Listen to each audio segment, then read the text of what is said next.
I've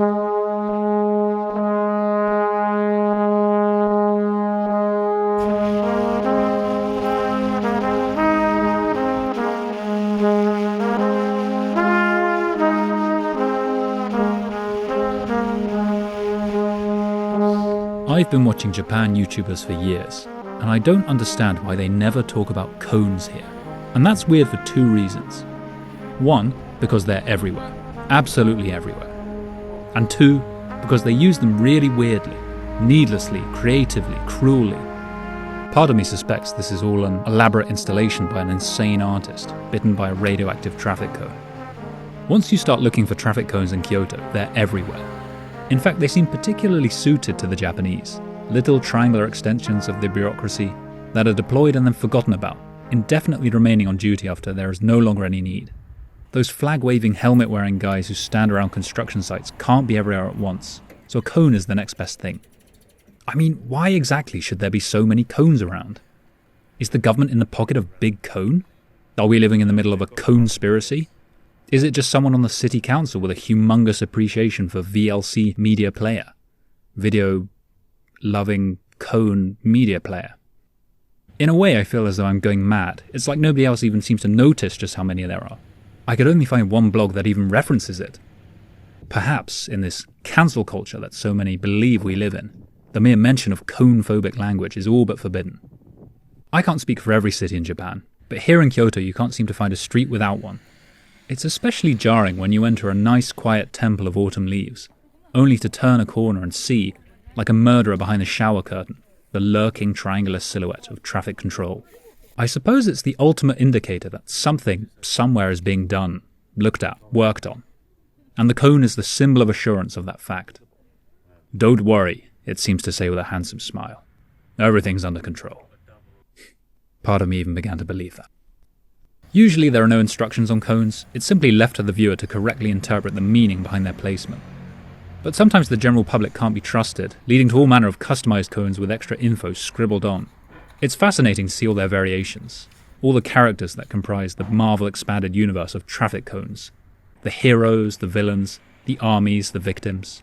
And good grief, are there some victims. This whole video could be about them alone. I mean, some of them spent years surrounded by their own eviscerated guts. For some reason, when it comes to traffic cones, the Japanese sensibility for cleanliness and tidiness just goes out the window. It's no different to the exhausted salaryman trapped in a lifetime of service. No retirement is permitted, no peace, no rest. Even the corpses of the dead are exhumed and forced to continue their duty. I'm sorry to show you these disturbing images, but better to let the crumbling plastic seep into the earth than to take a worker off the clock. These aren't traffic cones anymore. These are tragic cones. As for the other variations, some of them are downright imposters. Vaguely cone-shaped amalgams, some of them hideously deformed. Siamese cones joined at the skull, probably created by a madman scientist using gamma rays. Or these pyramid-style fancy boys you find standing guard outside expensive residences. How about a freakish little homunculus cone that wishes it had the means to kill itself? This is the sort of thing you create to let people know that despair has triumphed over your life. Big ones, small ones, some as big as your head. In fact, a vast number of them seem to be totally beheaded, suggesting the existence of a traffic cone ISIS. The cone god, it seems, has forsaken his children, and now they wander the desert of suffering. Let my traffic cones go. I suppose at the end of the day, this nation is famous for its obsession with barriers. The inner sanctum of your true self, honne, cordoned off at all times by the traffic cone that is tatemae. Barriers outside and in.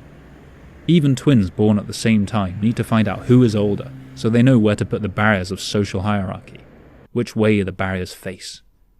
There's another popular barrier here. These builder-shaped things with poles placed unfortunately in the groin, giving them an inviting hole that, whilst not officially illegal to stick your fingers into, will definitely get you stopped by police if you do so. Not that I'm speaking from experience or anything. No porking, I guess. They come in all shapes and sizes. Look, the barriers are my friend. And they're showing me their holes. And there are barriers on top of barriers here. Look at this one. A no-entry door with cones in front. It's pure tautology.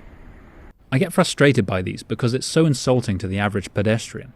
You're presumed to be so stupid that the universal no entry sign that can be understood by any language is deemed insufficient, and an additional barrier has to be erected to defend the precious contents. Construction sites too. They've gone to the effort of erecting a big solid wall around the plot, but apparently we're too witless to understand what a wall means, so a long palisade of cones is in order to prevent us zombies from fruitlessly bashing our skulls in. Why defend the wall with a wall?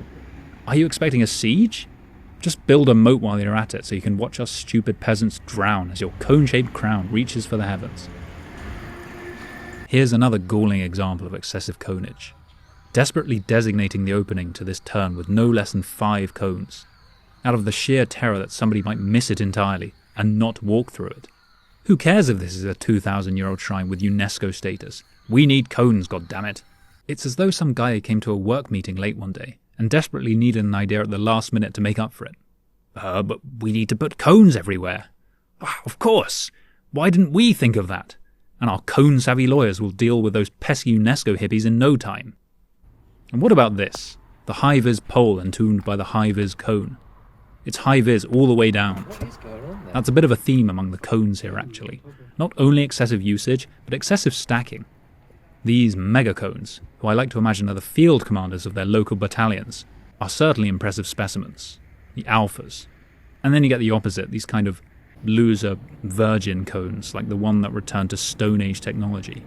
Also tied down like a dog for some inexplicable reason. The dunce of the group, perhaps. He doesn't even need the cone-shaped dunce hat, it comes included. And how about this dweeb? Can't even handle a pack of bikes, he's just way out of his depth. Pathetic. This should also give you an idea of just how much attention people actually pay to these cones. Wherever you try to escape to, cones loom from the sidelines menacingly. And where you strike one down in your clumsily reversing Toyota Rumi, 2 more shall spring up in its place. You can never have too much, too many. The Japanese are famous for throwing manpower at a problem, regardless of inefficiency, so why should the cones be any different? If I were one of those Twitter people, I'd say they were a phallic extension of a patriarchal bureaucracy.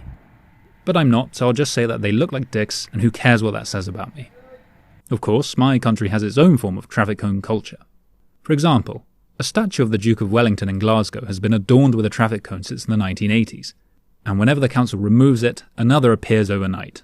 According to the council in 2013, they were spending up to £10,000 a year on cone removal operations. But they realised it was hopeless, for the will of the people had spoken. But the usage of cones for any and all problems does not exist to nearly the same degree as in Japan. It's at the point here where they're whipped out for basically every function possible. The bar across the top makes them very adaptable, leading to a kind of obsessive deployment outside certain buildings, where every aspect of the environment needs to be controlled. Don't stand here, don't exist there, erase all possibility of non-conformity. They use so many of them that they no longer have any meaning, and rather than grab your attention, they do the opposite by hiding in plain sight. People ignore them, people crush them, people knock them over, step over them. It's a saturated market.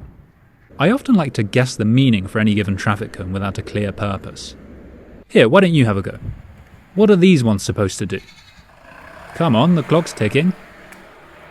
That's right, they're guarding a goat. Wow, I'm amazed you got that. Okay, hotshot, why don't you try this grey one then? What do you think? Trick question. This is some other fucked up thing that science hasn't got a name for. I suppose I should admit that I have developed an affinity for cones after studying them for so long. It really is like a form of street art, our collective Conalisa. I was looking online for any evidence of traffic cone conventions, specifically some sort of cone con, which I imagine as the platonic ideal for any self-respecting cone fanatic such as myself. We could all dress up in costumes, hold lectures with renowned guest speakers within the cone community, and call ourselves coneheads. Maybe not that part. Not all cones serve the forces of good, I suppose. Perhaps some cones just want to watch the world burn, in flames of fluorescent orange. And yet, despite it all, I want to say thank you. I want to say thank you to all the cones who keep us safe, needless or otherwise.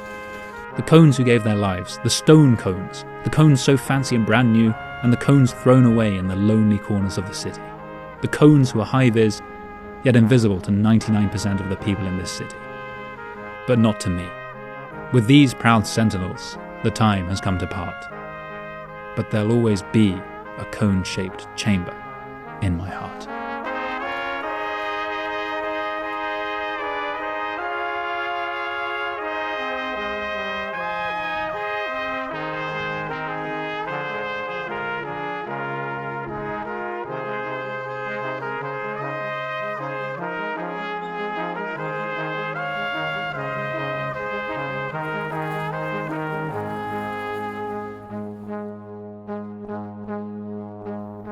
Thanks for watching.